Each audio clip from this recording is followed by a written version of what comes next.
You unlock this door with the key of imagination. Beyond it is another dimension. A dimension of sound. A dimension of sight. A dimension of mind. You're moving into a land of both shadow and substance, of things and ideas. You've just crossed over into the Twilight Zone.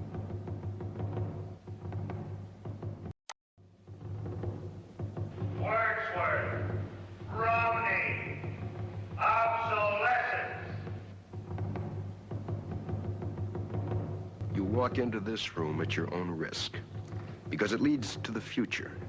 Not a future that will be, but one that might be. This is not a new world. It is simply an extension of what began in the old one. It has patterned itself after every dictator who has ever planted the ripping imprint of a boot on the pages of history since the beginning of time. It has refinements, technological advances, and a more sophisticated approach to the destruction of human freedom. But like every one of the super-states that preceded it, it has one iron rule. Logic is an enemy and truth is a menace. This is Mr. Romney Wordsworth in his last 48 hours on Earth. He's a citizen of the state, but will soon have to be eliminated because he is built out of flesh and because he has a mind.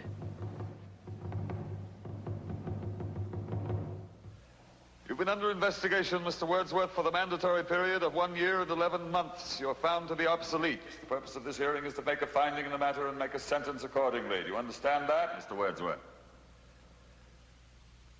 Your occupation, Mr. Wordsworth? A librarian, sir. A librarian. Having to do with books. Yes, sir. Books. Since there are no more books, Mr. Wordsworth, there are no more libraries. The field investigators in your sector have classified you as obsolete. Your rights are as follows, Mr. Wordsworth. You are to be liquidated within a period of 48 hours. You are obsolete, Mr. Wordsworth. A lie. No man is obsolete. You have no function, Mr. Wordsworth. You're an anachronism, like a ghost from another time. I am nothing more than a reminder to you that you cannot destroy truth by burning pages. You're a bug, Mr. Wordsworth, a crawling insect, an ugly, misformed little creature who has no purpose here, no meaning. I am a human being. Delusions, Mr. Wordsworth. Delusions that you inject into your veins with printer's ink. The narcotics that you call literature, poetry, essays of all kind, all of it an opiate. You have nothing but spindly limbs and a dream, and the state has no use for your kind. I don't care. I tell you, I don't care. I'm a human being. I exist. And if I speak one thought aloud, that thought lives, even after I'm shoveled into my grave. The Chancellor, the late Chancellor, was only partly correct. He was obsolete. But so is the state, the entity he worshipped. Any state, any entity, any ideology that fails to recognize the worth, the dignity, the rights of man, that state is obsolete.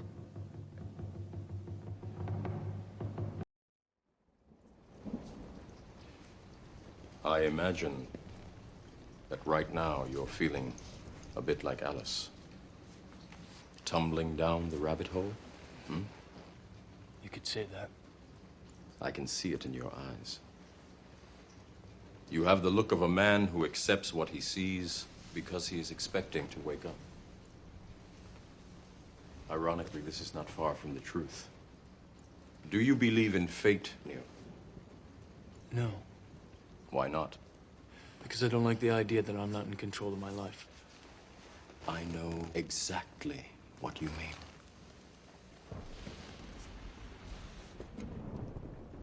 Let me tell you why you're here. You're here because you know something. What you know you can't explain, but you feel it.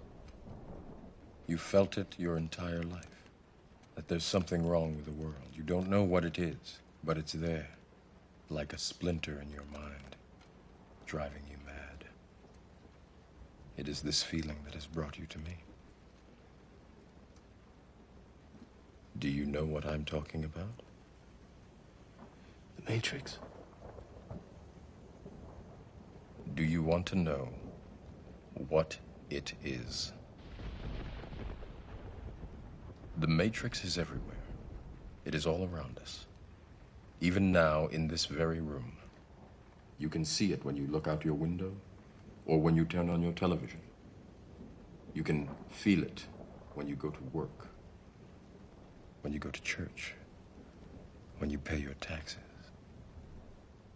It is the world that has been pulled over your eyes to blind you from the truth. What truth? That you are a slave, Neo. Like everyone else, you were born into bondage, born into a prison that you cannot smell or taste or touch. A prison for your mind.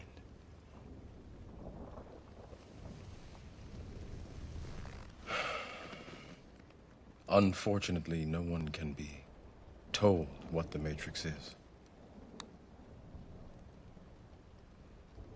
You have to see it for yourself.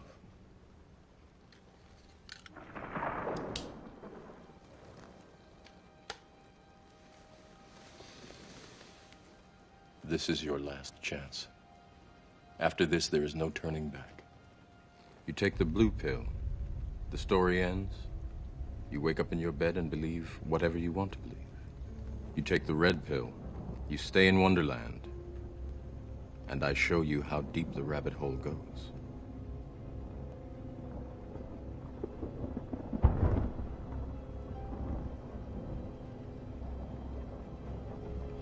Remember, all I'm offering is the truth, nothing more.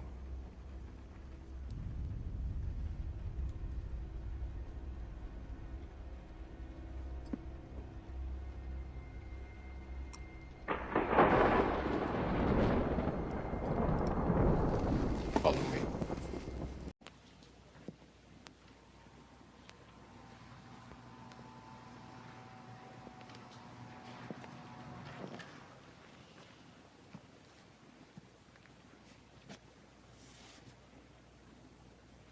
You have meddled with the primal forces of nature, Mr. Beale, and I won't have it. Is that clear? You think you've merely stopped a business deal. That is not the case. The Arabs have taken billions of dollars out of this country, and now they must put it back. It is ebb and flow, tidal gravity. It is ecological balance. You are an old man who thinks in terms of nations and peoples. There are no nations. There are no peoples. There are no Russians. There are no Arabs. There are no third worlds. There is no West. There is only one holistic system of systems. One vast and immane, interwoven, interacting, multivariate, multinational dominion of dollars. Petrodollars, electrodollars, multi-dollars, Reichmarks, Rins, rubles, pounds, and shekels. It is the international system of currency which determines the totality of life on this planet. That is the natural order of things today. That is the atomic and subatomic and galactic structure of things today. And you have meddled with the primal forces of nature. And you will atone. Am I getting through to you, Mr. Beale? You get up on your little 21-inch screen and howl about America and democracy. There is no America. There is no democracy. There is only IBM and ITT and AT&T and DuPont, Dow, Union Carbide, and Exxon. Those are the nations of the world today. What do you think the Russians talk about in their councils of state? Karl Marx? They get out their linear programming charts, statistical decision theories, Minimax solutions, and compute the price-cost probabilities of their transactions and investments, just like we do. We no longer live in a world of nations and ideologies, Mr. Beale. The world is a college of corporations, inexorably determined by the immutable bylaws of business. The world is a business, Mr. Beale. It has been since man crawled out of the slime. And our children will live, Mr. Beale, to see that perfect world in which there's no war or famine, oppression or brutality. One vast and ecumenical holding company for whom all men will work to serve a common profit, in which all men will hold a share of stock, all necessities provided, all anxieties tranquilized, all boredom amused.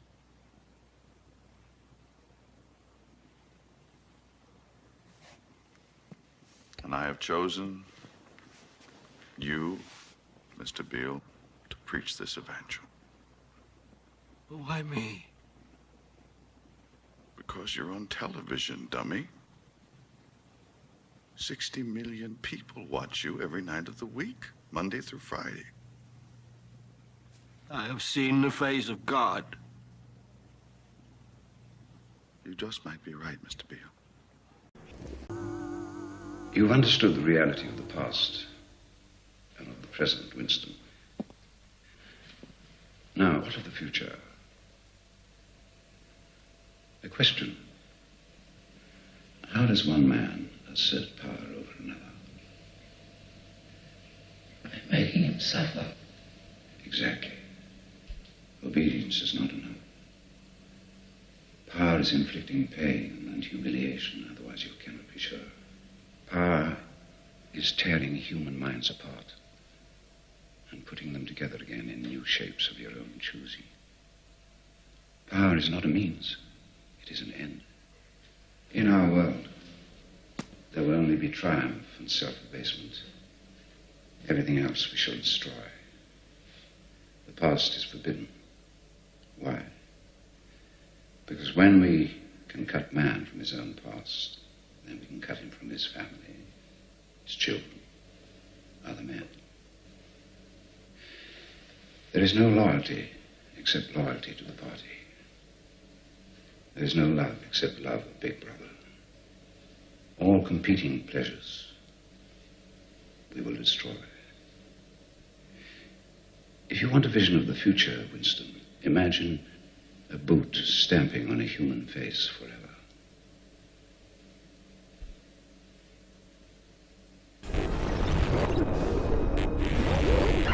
Good evening, London. Allow me first to apologize for this emergency channel. I do, like many of you, appreciate the comforts of the everyday routine, the security of the familiar, the tranquility of repetition. Bloody hell. I enjoy them as much as any bloke.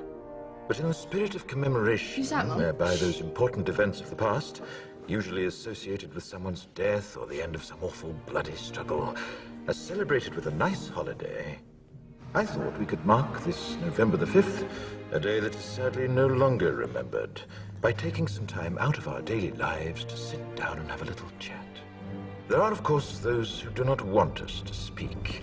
Just let me think. I suspect even now, orders are being shouted into telephones, and men with guns will soon be on their way. It's Chancellor Sutler. Damn it! Why? Because while the truncheon may be used in lieu of conversation, words will always retain their power. Words offer the means to meaning, and for those who will listen, the enunciation of truth. And the truth is, there is something terribly wrong with this country, isn't there? Cruelty and injustice, intolerance and oppression, And where once you had the freedom to object, to think and speak as you saw fit, you now have censors and systems of surveillance coercing your conformity and soliciting your submission. We need cameras. How did this happen? Who's to blame? Well, certainly there are those who are more responsible than others, and they will be held accountable. But again, truth be told, if you're looking for the guilty, you need only look into a mirror. I know why you did it. I know you were afraid. Who wouldn't be? War, terror, disease. There were a myriad of problems which conspired to corrupt your reason and rob you of your common sense. Fear got the best of you, and in your panic you turned to the now High Chancellor Adam Sutler. He promised you order, he promised you peace, and all he demanded in return was your silent, obedient consent. Inspector, you're almost through. Last night I sought to end that silence. Last night I destroyed the Old Bailey to remind this country of what it has forgotten. More than 400 years ago, a great citizen wished to embed the 5th of November forever in our memory. His hope was to remind the world that fairness, justice, and freedom are more than words. They are perspectives. So if you've seen nothing, if the crimes of this government remain unknown to you, then I would suggest that you allow the 5th of November to pass unmarked.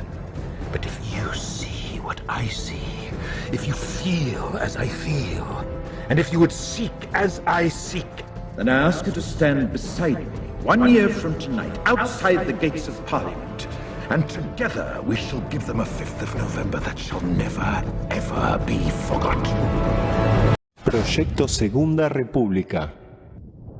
No somos la oposición. Somos la resistencia. Una idea cuyo tiempo ha llegado.